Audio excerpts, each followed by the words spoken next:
Ini kesekian kalinya pembunuhan dilakukan oleh para pemabuk. Saya ingin kalian melaporkan secara jujur dan lengkap. Ampun Gusti Prabu.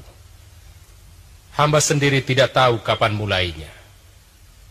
Tiba-tiba banyak sekali pemuda-pemuda Madangkara yang suka bermabuk-mabukan. Warung-warung tuak dan arak tumbuh seperti jamur.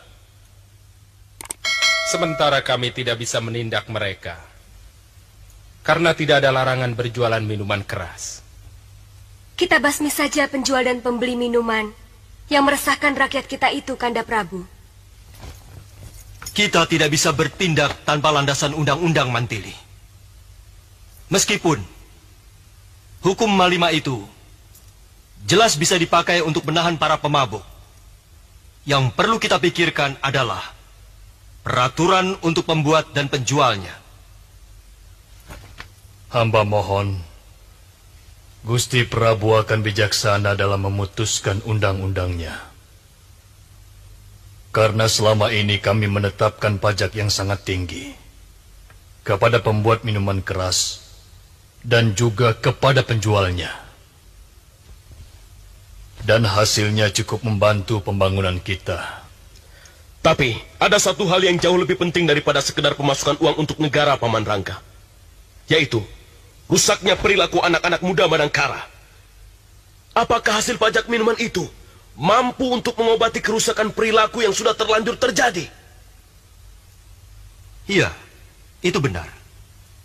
Kerusakan watak dan perilaku itu sangat sulit untuk diperbaiki. Dan perilaku yang buruk dari para pemuda kita akan memberi citra yang buruk pada para pedagang manca yang berniaga di negeri ini. Akhirnya pelan, tapi pasti, mereka akan meninggalkan Madangkara sebagai tempat singgah perniagaan mereka. Dan kalau itu terjadi, maka perdagangan kita akan mati. Ampun Gusti Prabu. Pendapat hamba ini mungkin agak terlalu berlebihan. Tapi hamba menaruh curiga bahwa munculnya begitu banyak warung minuman, bahkan penjual makanan keliling pun sekarang menyediakan tuak. Hamba yakin bahwa semua ini ada yang mengatur, ada yang merencanakan untuk maksud-maksud tertentu. Iya, pendapat Dinda Indra Kumala memang betul, Gusti. Paman Ranggata, apa di kawasan Madangkara ini ada pembuat minuman keras atau sebangsanya? Setahu Paman, hanya ada satu orang yang membuat minuman keras. Itu pun sudah gulung tikar. Tetapi beberapa penjualnya memang masih tercatat sebagai pembayar pajak minuman yang patuh.